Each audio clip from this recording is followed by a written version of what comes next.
નમસ્કાર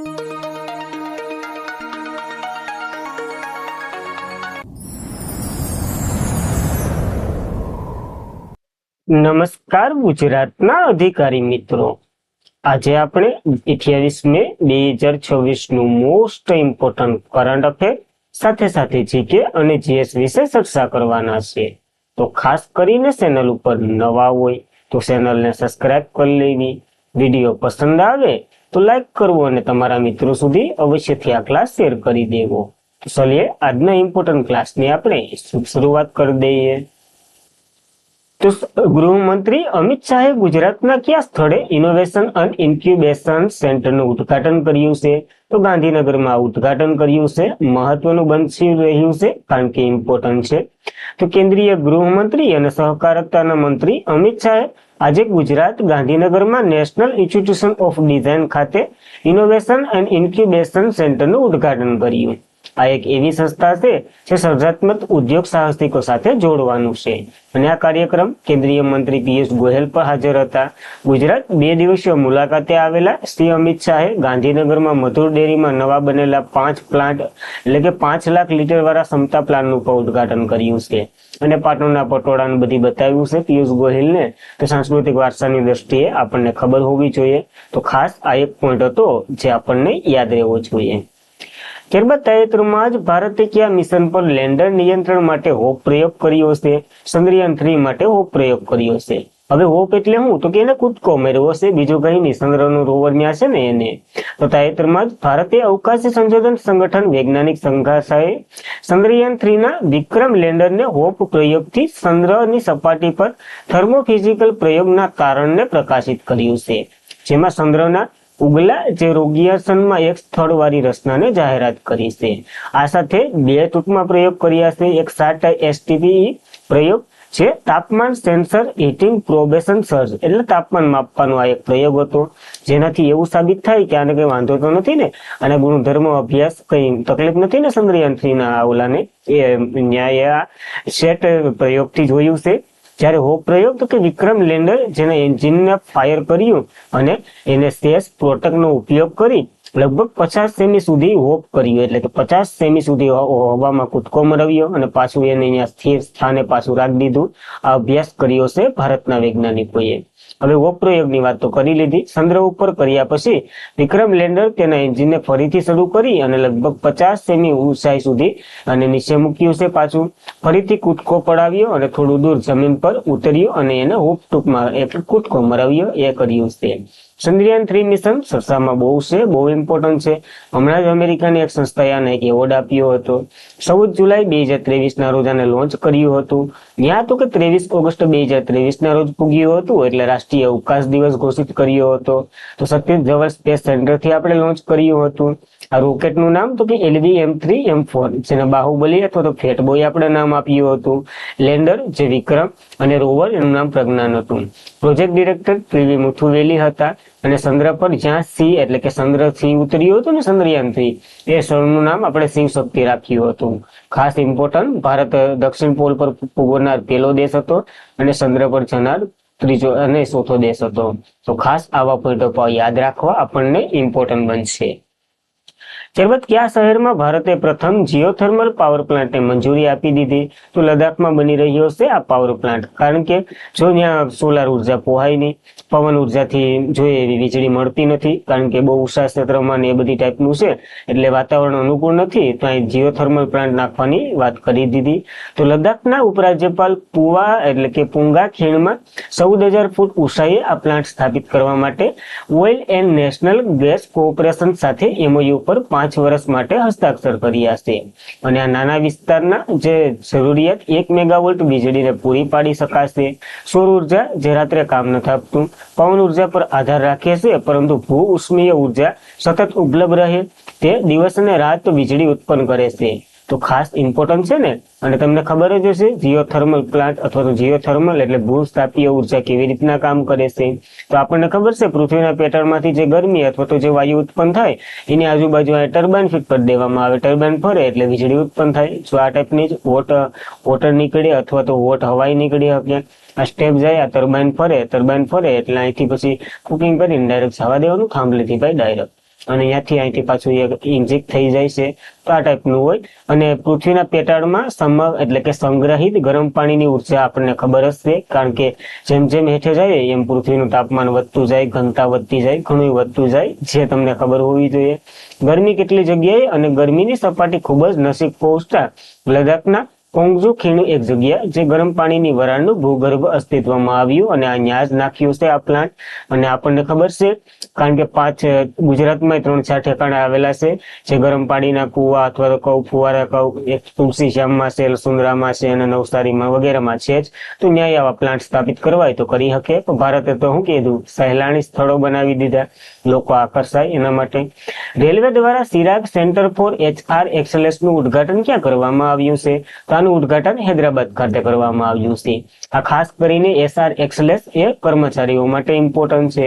તો centre for AI information system, જે research and analysis in governor, આ સિરાગનું ફૂલ ફોર્મ થાય છે. એક ભારતીય રેલવેનું શ્રેષ્ઠ કેન્દ્ર હશે. તેનું ઉદ્ઘાટન 25 મે 2026 ના રોજ હૈદરાબાદના મોલા અલીમ ઝોન રેલવે તાલીમ સંસ્થા નજીક કરવામાં આવ્યું છે. હવે આ સિરાગ તો કે રેલવેમાં જે કામ કરતા માનવ સંસાધન વ્યવસ્થાપનને તાલીમ આપશે, સંશોધન અને ડિજિટલ પરિવર્તન સાથે જોડાયેલું છે. આ કેન્દ્ર વિવિધ કેડરના કર્મચારીઓની ભૂમિકા, આધાર, પ્રમાણપત્ર, માનવ સંસાધન, એની બદલી બઢતી વગેરે માહિતી આજ હવે જોવાનું છે. આ કેન્દ્ર જોવે તો ખાસ ઇમ્પોર્ટન્ટ કેન્દ્ર ગણી શકીએ, જે હૈદરાબાદમાં સ્થાપિત કરવામાં આવ્યું છે. ત્યારબાદ રાશિમાં 29મી જે રાષ્ટ્રીય સિનિયર એથ્લેટિક ફેડરેશન સ્પર્ધામાં 5.45 મીટરનો સંયુક્ત પુરુષની જે રાષ્ટ્રીય પોલ વોલ્ટ રેકોર્ડ કોને બનાવ્યો છે? તો આ બંને ભાઈઓએ બનાવ્યો છે, દેવ મીણા અને કુલદીપ કુમારે બનાવ્યો છે. હવે આ એક ટાઈપની જે પોલ વોલ્ટલ હોય તો તમને ખબર છે, અહીંથી આમ લાકડી લઈને આમ ઠેકડો મારવાની એ ટાઈપની એક ઇવેન્ટ છે, જેના વિશે તમને માહિતી છે, મારે કઈ નથી કેવું. દેવ મીણા એટલે કુલદીપ કુમાર રાષ્ટ્રીય પોલ વોલ્ટમાં રેકોર્ડ બનાવ્યો. દેવ મીણા અને કુલદીપ કુમારે 24 મે 2026 ના રોજ 29મી રાષ્ટ્રીય સિનિયર એથ્લેટિક ફેડરેશન સ્પર્ધામાં 5.45 મીટરનો સંયુક્ત પુરુષ રાષ્ટ્રીય પોલ વોલ્ટ રેકોર્ડ બનાવ્યો છે. આ રેકોર્ડ ફેડરેશન કપ 2026ની સમાપ્તિમાં પ્રાપ્ત થયો છે. આ પહેલા ભારતની રાષ્ટ્રીય રેકોર્ડ 5.41 મીટરનો હતો, જે કુલદીપ કુમારના નામે જ હતો. હવે એને જ માઇનસ કર્યો છે.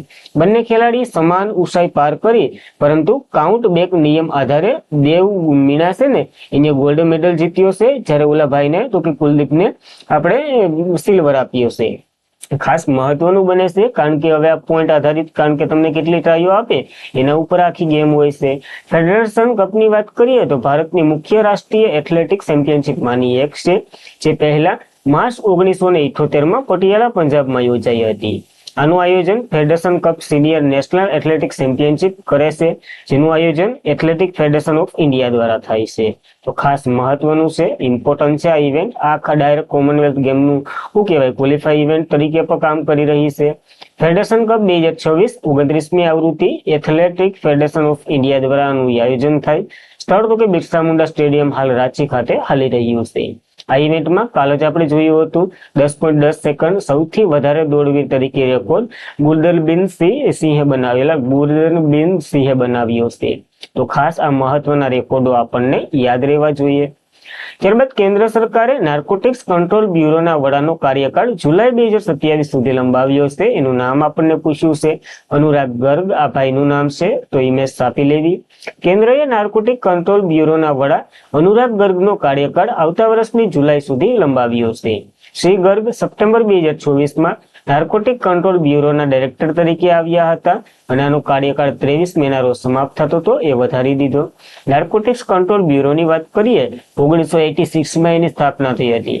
હેડક્વાર્ટર નવી દિલ્હીમાં છે. આનું કાર્ય ડ્રગ્સની હેરફેર, દાણચોરી વગેરેની તપાસ કરવી, એને રોકવાનું કાર્ય છે. ત્યારબાદ એશિયન ચેમ્પિયનશિપ ભારતે કેટલા મેડલ સાથે ઇતિહાસ રચ્યો છે?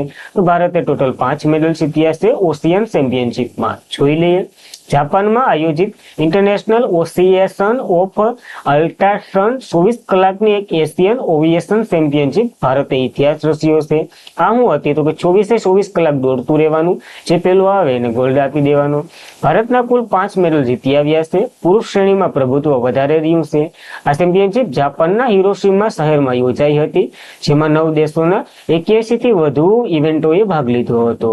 અમરસિંહ દેવાનંદા જે 24 કલાકના પ્રભાવશાળીમાં 282 પોઈન્ટ જીતી અને 881 કિલોમીટરનું અંતર કાપી બાદ ગોલ્ડ મેડલ જીતી આવ્યા છે. ગીનો એન્ટ્રાન્ટી 272 પોઈન્ટ જીતી અને સિલ્વર મેડલ ને બ્રોન્ઝ ને બધી નથી ઇમ્પોર્ટન્ટ. ભારતના છે અમરસિંહ દેવાનંદા જેને આ ગોલ્ડ મેડલ જીત્યો. તો યાદ રાખવું. મહિલા વર્ગમાં થોડીક વાત કરીએ. ભારતીય ટીમે 667 પોઈન્ટ જીતી અને 222 કિલોમીટર સંયુક્ત રીતે બ્રોન્ઝ મેડલ આવ્યા છે. તો ખાસ આ બંને નામો આપણને યાદ રાખવા, કારણ કે ભારતીયના છે ટોટલ મેડલની વાત કરીએ તો 5 મેડલ જીત્યા છે ભારતીય ટીમે, એટલું યાદ રાખવું. ત્યારબાદ ભારતનું પ્રથમ ખાનગી તબીબી સંગ્રહાલયનું ઉદ્ઘાટન કયા રાજ્યમાં કરવામાં આવ્યું છે? તો આનું ઉદ્ઘાટન કેરળમાં કરવામાં આવ્યું છે. આ સંગ્રહાલયનું ખાસ એક વાત એ છે કે બધી હાથથી બનાવેલું છે. તો ભારતનું પ્રથમ ખાનગી તબીબી સંગ્રહાલયનું ઉદ્ઘાટન ઉલ્લુર તિરુવનંતપુરમ કેરળમાં થયું. આ હાથથી બનાવેલ શરીરની રચનાત્મક મોડલ, ગર્ભાશય, પ્રદર્શનતા, માઇક્રોબાયોલોજી, ઓર્ગાન વગેરે ટૂંકમાં જે પ્રદર્શન કરવામાં આવ્યું ને બધી હાથથી બનાવેલું હતું. આ સંગ્રહાલયનો હેતુ તબીબી શિક્ષણને ટેકો આપવો, આધુનિક દવા ઇતિહાસને ઉત્ક્રાંતિની જાળવણી કરવી. આનાથી શું ફાયદો થશે? તો કે સંગ્રહાલયનો જે વિજ્ઞાન અને તબીબી શિક્ષણ માટે એક સુલભ અને રસપ્રદ સમજ છે. આથી ડિજિટલ યુગમાં પણ દ્રશ્ય શિક્ષણ, પ્રાચીન પરંતુ અસરકારક શૈક્ષણિક ને પુનઃજીવિત કરવાનો આનો ઉદ્દેશ્ય છે. તો કેરળમાં બન્યું છે, તો આપણને યાદ રાખવું પડશે. ત્યારબાદ કયા દેશની એલિફન્ટ ઇન ધ ફોગ એ ઇતિહાસ રચી કાન્સ ફિલ્મ ફેસ્ટિવલમાં એટલે કે અનસર્ટન્સ રિગાન્સ જ્યુરી પુરસ્કાર જીત્યો છે? તો નેપાળની આ ફિલ્મ છે, બહુ મહત્વની બની રહી છે, કારણ કે પેલી વેલી આ ફિલ્મ બની છે નેપાળની. Nepali film elephant in the fog Cannes film festival 2026માં જીત મેળવનારી દેશની પ્રથમ ફિલ્મ બની છે. ઇતિહાસ રચ્યો છે. આ વિશ્વની સૌથી પ્રતિષ્ઠિત ફિલ્મ ફેસ્ટિવલ 79મું સંસ્કરણ હતું. અનસેટર રિગાન્ડ જ્યુરી પુરસ્કાર એટલે કે આ શ્રેણી છે એની પુરસ્કારમાં ઇવેન્ટમાં જીતી છે. અવિનાશ વિક્રમ સાહનિયા દ્વારા દિગ્દર્શક અને લખાયેલ આ પ્રથમ એમની ફિલ્મ હતી, એટલે કે નેપાળી પ્રથમ ફિલ્મ હતી અને પેલી જ ધૂમ મચાવી દીધી છે. ફિલ્મની થોડીક વાત કરીએ તો ફિલ્મ નેપાળના તરાઈ પ્રદેશના થોરી ગામના જે પૃષ્ઠભૂમિ પર આધારિત એક ટ્રાન્સજેન્ડર સમુદાયના જીવનને દર્શાવતી એક ફિલ્મ છે અને આ 79માં કાન્સ ફિલ્મ ફેસ્ટિવલ 2026માં એક કેટેગરીમાં અનસેટર રિગાન્ડ કેટેગરીમાં એક મેડલ જીતી આવ્યું છે. જ્યારે સર્વોચ્ચ પુરસ્કાર આનો હોય છે કાન્સ ફિલ્મ ફેસ્ટિવલનો પામ ડી ઓર્ડર, જે રોમાનિયા દિગ્દર્શક ક્રિસ્ટિયન મુગિયુંગની ફિલ્મ હતી ફર્ઝોન્ડ એને જીત્યો છે.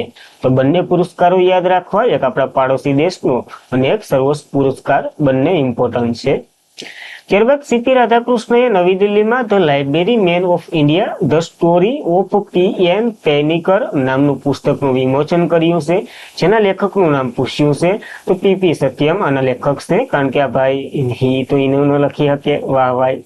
તો સીપી રાધાકૃષ્ણએ નવી દિલ્હીમાં the library man of India તરીકે જાણીતા ધ સ્ટોરી ઓફ પી.એન.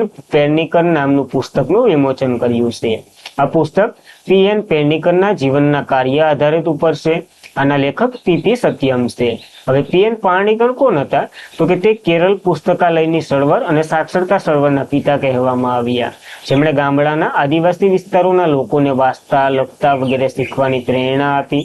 તેમનો સંદેશો હતો વાંચો અને આગળ વધો. તેમણે લોકોને પુસ્તક અને શિક્ષણ આપી સમજાવ્યું કે જીવન જે ફેલાવવાનું કામ કરો, અને તેમનું ભારતનું લાઇબ્રેરિયન મેન તરીકે પણ એને ગણવામાં આવ્યા હતા. તો મહત્વનું એક શું કહેવાય નામ છે, તો આપણને યાદ રહેવું જોઈએ, કારણ કે પુસ્તકનું વિમોચન થયું.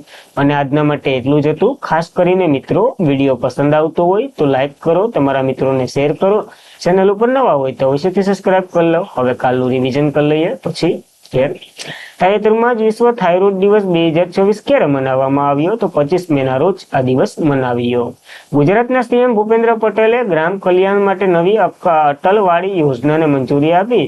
ગામની વસ્તી અનિવાર્ય તો કે 2000 અનિવાર્ય છે, તો યાદ રાખવું. ભારત 2026માં ક્વાડ સમિટની અધ્યક્ષતા કરી રહ્યું છે, જે પૈકી ક્વાડ વિદેશ મંત્રીઓની બેઠક ક્યાં યોજાઈ? તો નવી દિલ્હીમાં આનું આયોજન થયું છે. હેડ એસ જયશંકર હતા. તાજેતરમાં જ અવકાશ વિભાગે કયા રાજ્યમાં અવકાશ સુવિધાને મંજૂરી આપી છે? તો તમિલનાડુ અને કર્ણાટક બંનેમાં મંજૂરી આપી છે.